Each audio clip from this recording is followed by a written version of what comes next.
பொன்னியின் செல்வன் இந்த பேருக்காகவே கதையை கேட்க வந்திருக்க அனைத்து நல்ல உள்ளங்களுக்கும் என்னுடைய ரொம்ப நன்றிகள்.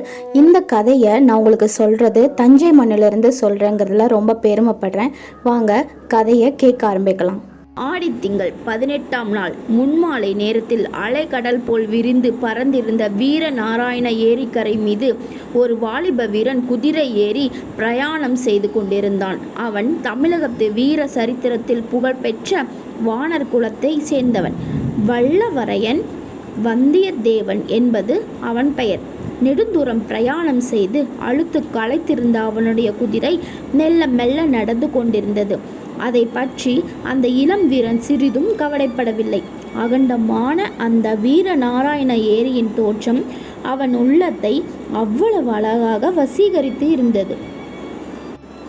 ஆடி 18ஆம் பேர்க்கன்று சோழ நாட்டு நதிகளிலெல்லாம் வெள்ளம் இரு கரையும் தொட்டுக்கொண்டு ஓடுவது வழக்கம்.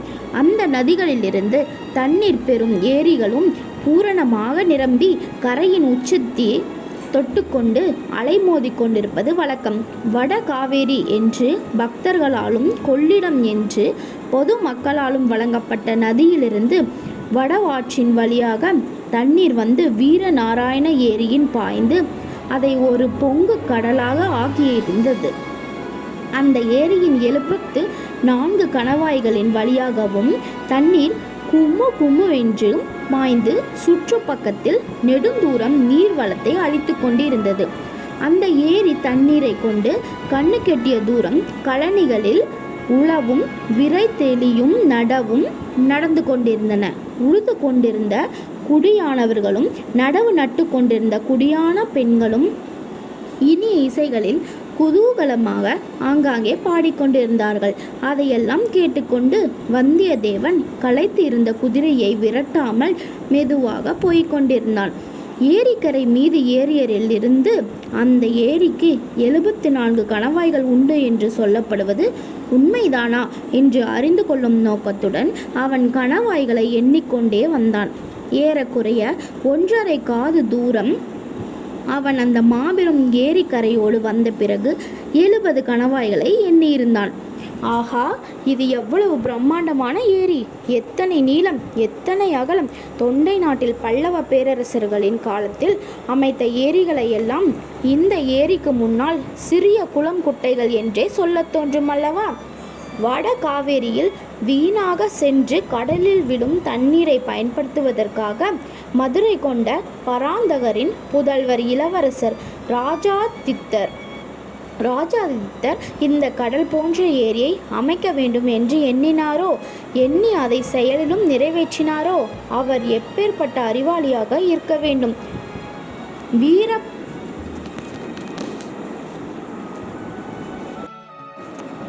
வீர அறிவாளியாக இருந்திருக்க வேண்டும். வீர அறிவாளியான அவருக்கு இணை வேறு யாரு?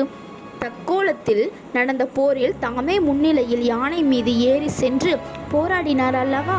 போராடி பகைவர்களின் வேலை மார்பிலே தாங்கிக் கொண்டு உயிர் நீத்தவர் அல்லவா? அதனால் யானை மேல் துஞ்சிய தேவர் என்ற சிறப்பு பெயர் பெற்று வீர சொர்க்கம் அடைந்தாரல்லவா? இந்த சோழ குலத்து மன்னர்களே அதிக சனமானவர்கள்தான்.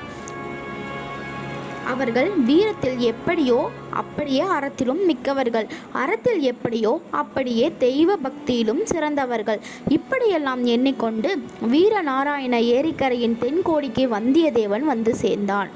அங்கே வட காவேரியிலிருந்து பிரிந்து வந்த வடவாறு ஏரியில் வந்து சேரும் காட்சியை கண்டான். ஏரி கரையிலிருந்து சிறிது தூரம் வரையில் ஏரியின் உட்புறம் படுகையாக அமைந்திருந்தது. வெள்ளம் வந்து போகும்போது கரைக்கு சேதம் உண்டாகாமல் இருக்கும் பொருட்டு அந்த படுகையில் கருவேல மரங்களையும் விலா மரங்களையும் நட்டு வளர்த்திருந்தார்கள். கரையோரமாக நாணல் அடர்த்தியாக வளர்ந்திருந்தது. தென்மேற்கு திசையிலிருந்து இருபுறமும் மர வரிசையுடன் வடவாற்றின் புது வெள்ளம் வந்து வீரநாராயண ஏரியில் கலக்கும் காட்சி சற்று தூரத்திலிருந்து பார்க்கும்போது அழகிய வண்ண கோலம் போட்டது போல் காணப்பட்டது. அந்த மனோகரமான தோற்றத்தின் இனிமையையும் குதூகலத்தையும் அதிகப்படுத்தும்படியான இன்னும் சில காட்சிகள் வந்தியத்தேவன் அங்கே கண்டான். அன்று 18ஆம் பெருக்கு திருநாள். பக்கத்து கிராமங்களிலிருந்து தந்த நிற தென்னங்குருத்துகளால் சப்பரங்கள் கட்டி இழுத்து கொண்டு கும்பல் கும்பலாக மக்கள் அங்கே வந்து கொண்டிருந்தார்கள். ஆண்களும் பெண்களும் குழந்தைகளும் புதிய ஆடைகள் அணிந்து விதவிதமான அலங்காரங்கள் செய்து கொண்டு வந்திருந்தார்கள்.